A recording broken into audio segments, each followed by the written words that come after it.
आ रहा है कि बहन जी ने काफ़ी दिनों पहले एक बात कही थी गठबंधन को लेकर कि तमाम जो ऐसे समान विचारधारा रखने वाली पार्टियां उनका कहने के गठबंधन हो सकता है। तो हरियाणा को लेकर ऐसी भी बात कही गई थी कि हरियाणा के अंदर में खास तौर पर ये चीज़ें हो सकती है। तो इसको लेकर आप क्या कहेंगे? और रहा गठबंधन का जो सवाल है, इसके ऊपर सभी तरह के फैसले लेने का जो अधिकार है परमादरणीय बहुजन समाज पार्टी के जो हमारे विधानसभा सेक्टर और बूथ के जो कार्यकर्ता हैं, संगठन की मजबूती के लिए आज उन्होंने अपना मूल मंत्र दिया है। साथ जय भीम, मैं हूं पराग महेंद्र, आप देख रहे हैं नेशनल चौपाल। हरियाणा के अंदर में हम पहुंच चुके हैं और बता दूं बहुजन समाज पार्टी के राष्ट्रीय कोऑर्डिनेटर आकाश आनंद, इनके माध्यम से तकरीबन 8 दिनों को एक यात्रा है, संगठन समीक्षा बैठक है, कैडर कैंप आयोजित किया गया है। हमारे साथ में मौजूद है बहुजन समाज पार्टी के हरियाणा प्रदेश के प्रदेश अध्यक्ष राजवीर सोरखी जी से जानेंगे, पूछेंगे क्या रणनीति है। लोकसभा 2024 का चुनाव नजदीक है, किस तरीके से हरियाणा के अंदर बहुजन समाज पार्टी काम कर रही है। सर बहुत बहुत स्वागत है हमारे चैनल पर। Thank you. पहले तो सब नेशनल चौपाल के जो भी श्रोता हैं सभी को मेरी तरफ से जय भीम जी सर, क्या कारण है लोकसभा 2024 नज़दीक है, हरियाणा के अंदर में आज हमने कार्यक्रम देखा, पृथला के अंदर में हम लोग इस वक्त बैठे हुए हैं, किस तरीके से देख रहे हैं, क्या रणनीति है और आने वाले समय में क्या क्या तमाम तरह इस कार्यक्रम को लेकर रणनीति है? देखिए, बहुजन समाज पार्टी की राष्ट्रीय अध्यक्ष परम आदरणीय बहन कुमारी मायावती जी के द्वारा पिछले दिनों मेरे जैसे एक साधारण गरीब मजदूर के घर में पैदा होने वाले बच्चे को, जहाँ से पार्टी के अंदर मेरा बूथ से सफ़र शुरू हुआ, फिर मैं सेक्टर में रहा, फिर मैं विधानसभा में रहा और मैं प्रदेश के सर्वोच्च पद तक आदरणीय बहन मायावती जी के आशीर्वाद से पहुंचा। इसके लिए अहम जिम्मेदारी के लिए मैं परम आदरणीय बहन कुमारी मायावती जी का बारंबार धन्यवाद करना चाहूँगा। और आपका जो सवाल है, मिशन 2024 के लिए बहुजन समाज पार्टी ने आज हरियाणा के फरीदाबाद लोकसभा के पृथला विधानसभा के बघोला गांव से मिशन 2024 की नींव रख दी है। आज हमारी पार्टी के राष्ट्रीय कोऑर्डिनेटर माननीय आकाश आनंद जी, बहुजन समाज पार्टी के जो हमारे विधानसभा सेक्टर और बूथ के जो कार्यकर्ता हैं, संगठन की मजबूती के लिए आज उन्होंने अपना मूल मंत्र दिया है। और नौजवान साथियों को आदरणीय बहन कुमारी मायावती जी का जो जीवन संघर्ष है, मान्यवर साहब कांशीराम जी के जो अथक प्रयास हैं और बाबा साहब डॉक्टर भीमराव अंबेडकर जी के तमाम तरह के त्याग, तपस्या और कुर्बानियों की बदौलत इस देश के अंदर जो संविधान मिला, जिस संविधान के माध्यम से इस देश के शेड्यूल कास्ट, बैकवर्ड और माइनॉरिटीज़ के जो लोग हैं उनको तमाम तरह की सुविधाएं मिली हैं। आज भारतीय जनता पार्टी की जो देश के अंदर सरकार चल रही है और हरियाणा प्रदेश के अंदर भाजपा और जजपा गठबंधन की जो सरकार चली हुई है, इस गठबंधन की सरकार में इस प्रदेश का प्रत्येक वर्ग, चाहे हम व्यापारी की बात करें, चाहे किसान की बात करें, चाहे हम छात्रों की बात करें, चाहे महिलाओं की बात करें, आज पूरे प्रदेश के अंदर इस सरकार से लोग दुखी हैं। और बहुजन समाज पार्टी, पूर्व में भी बहुजन समाज पार्टी ने हरियाणा प्रदेश के अंदर बहुत अच्छा प्रदर्शन किया है और आने वाले समय में आदरणीय बहन कुमारी मायावती जी के जो दिशा निर्देश है, आज हमारे राष्ट्रीय कोऑर्डिनेटर माननीय आकाश आनंद जी ने जो हमें देने का काम किया है, आने वाले समय पे हम अपने संगठन को मजबूत करने के लिए माननीय बहन जी के दिशा निर्देशों के अनुसार प्रत्येक सेक्टर और बूथ के ऊपर 50% नौजवान बच्चों को पार्टी की विचारधारा, मिशन और कैडर के साथ में जोड़ करके संगठन को मजबूत करने का काम। राजवीर जी, मैं आपसे ये जानना चाहूँगा कि आज का जो कार्यक्रम रहा, इसके आगे इसी प्रकार के कार्यक्रम है या फिर आज का ये कार्यक्रम है, किस तरीके से आने वाले समय में आकाश आनंद यहाँ पर रहेंगे या फिर तमाम प्रदेशों के अंदर में उनको देखा जाएगा? देखिए, आदरणीय बहन कुमारी मायावती जी के दिशा निर्देशों के अनुसार हमारे राष्ट्रीय कोऑर्डिनेटर माननीय आकाश आनंद जी के हरियाणा प्रदेश में 5 प्रोग्राम लगे हैं। पहले प्रोग्राम की शुरुआत आज फरीदाबाद की पृथला विधानसभा से हुई है। हमारा 22 तारीख का जो कार्यक्रम है, बहुजन समाज पार्टी का जो मजबूत गढ़ कहा जाने वाला जो क्षेत्र है, जहां से बहुजन समाज पार्टी का एक बार लोकसभा का सांसद जीत करके भी दिल्ली की पार्लियामेंट में गया है।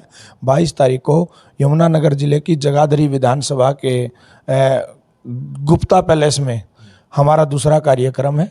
उसके बाद 24 तारीख को हमारा भिवानी, महेंद्रगढ़ और रोहतक लोकसभा का जो कार्यक्रम है वो हमारा रोहतक महम विधानसभा के अंदर है। और हमारा 26 तारीख का जो कार्यक्रम है वो करनाल सोनीपत लोकसभा जो है हमारी, उसके अंतर्गत आने वाली जो हमारी असंध विधानसभा है, उस विधानसभा के अंदर हमारा कार्यक्रम है। उसके बाद आखिरी जो कार्यक्रम है 28 सितंबर को हिसार की धरती के ऊपर माननीय आकाश आनंद जी का है। और इन कार्यक्रमों में माननीय आकाश आनंद जी युवा बच्चों को कैडर देने का काम कर रहे हैं। आदरणीय बहन कुमारी मायावती जी की जो नीतियां उत्तर प्रदेश के शासनकाल के दौरान रही उनको बताने का काम कर रहे हैं। आज शायद आप लोग कार्यक्रम जब चल रहा था तो वहाँ पे मौजूद थे, आप लोगों ने युवाओं का उत्साह देखा है।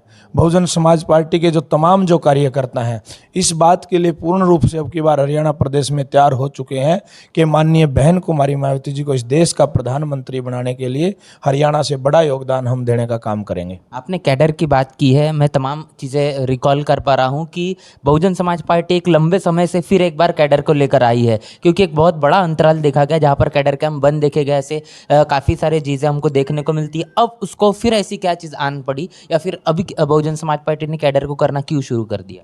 देखिए, वैसे तो पूर्व में मेरा जहाँ तक अनुभव है 2009 के अंदर मैं पार्टी में बूथ का अध्यक्ष रहा, 14 में मैं सेक्टर का अध्यक्ष रहा, फिर मैं विधानसभा का प्रभारी रहा, जिले का प्रभारी रहा, लोकसभा का मैं प्रभारी रहा, प्रदेश का प्रभारी रहा और अब पिछले 2 महीने से मैं हरियाणा प्रदेश अध्यक्ष की जिम्मेदारी के पद के ऊपर काम कर रहा हूँ। ऐसा नहीं है कि बहुजन समाज पार्टी ने कैडर कैंप बंद कर दिए थे, क्योंकि बहुजन समाज पार्टी में और दूसरी पार्टियों में फ़र्क है।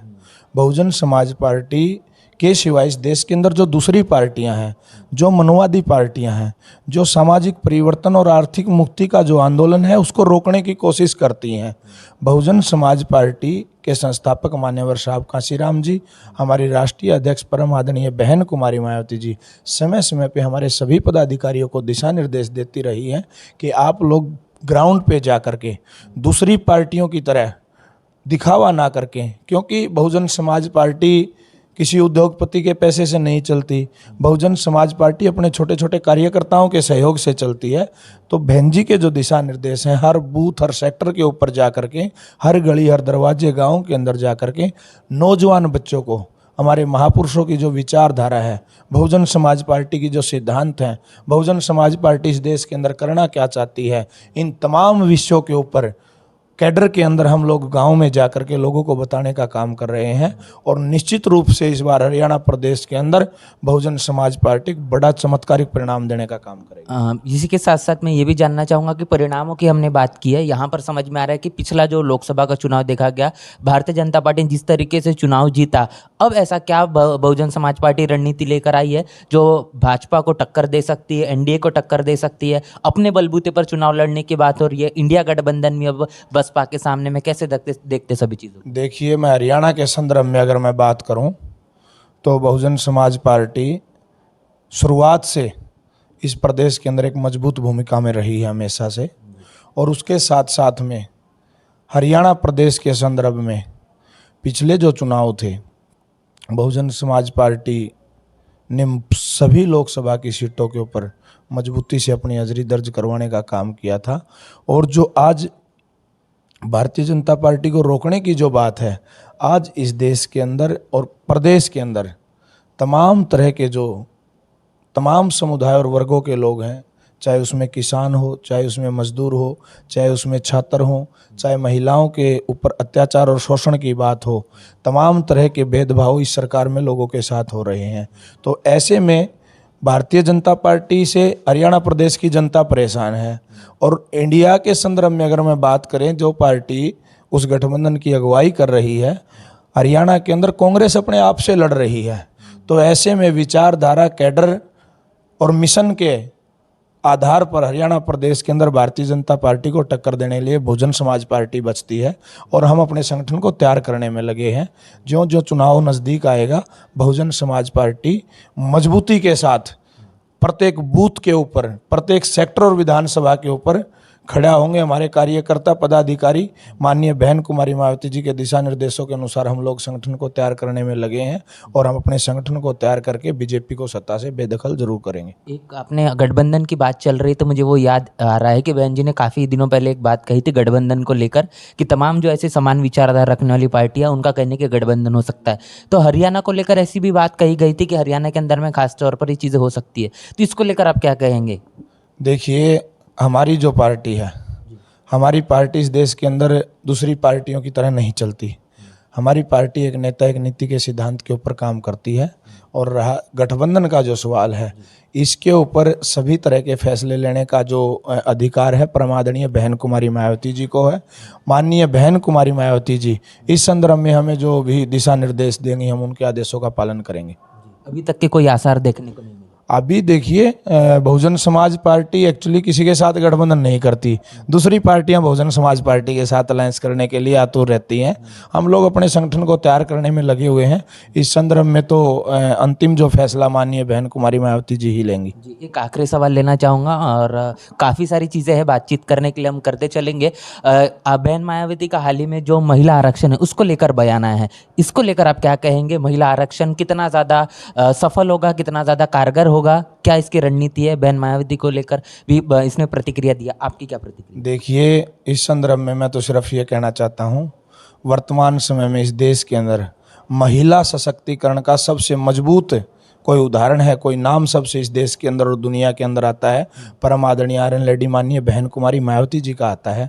परम आदरणीय बहन कुमारी मायावती जी ने कल अपनी प्रेस वार्ता में संबोधित करते हुए बताया कि इस देश के अंदर महिलाओं के सम्मान की जो लड़ाई बाबा साहब अम्बेडकर ने संविधान के माध्यम से लड़ी, और जो हिंदू कोड बिल के माध्यम से बाबा साहब अम्बेडकर सर्व समाज की महिलाओं को जो उस समय एक सम्मान देना चाहते थे, इस देश की जो तमाम जो पार्टियां उस समय जो विरोध कर रही थी, वो बातें आज तमाम मनुवादी पार्टियों को समझ में आ रही हैं।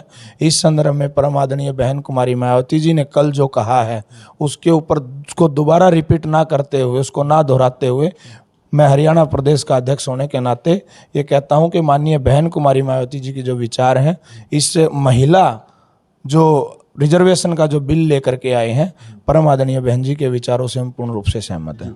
तो बहुत बहुत शुक्रिया। हमने समझ पाया किस तरीके से हरियाणा की तमाम रणनीतियाँ चल रही है।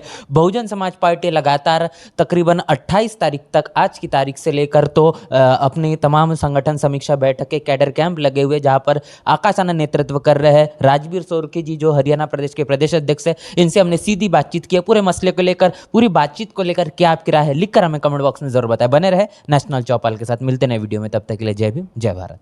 बहुजन विचारधारा को घर घर तक पहुंचाने के लिए हमारे YouTube चैनल को सब्सक्राइब करें, लाइक करें, कमेंट करें, शेयर करें और बेल आइकन की घंटी दबाना ना भूलें।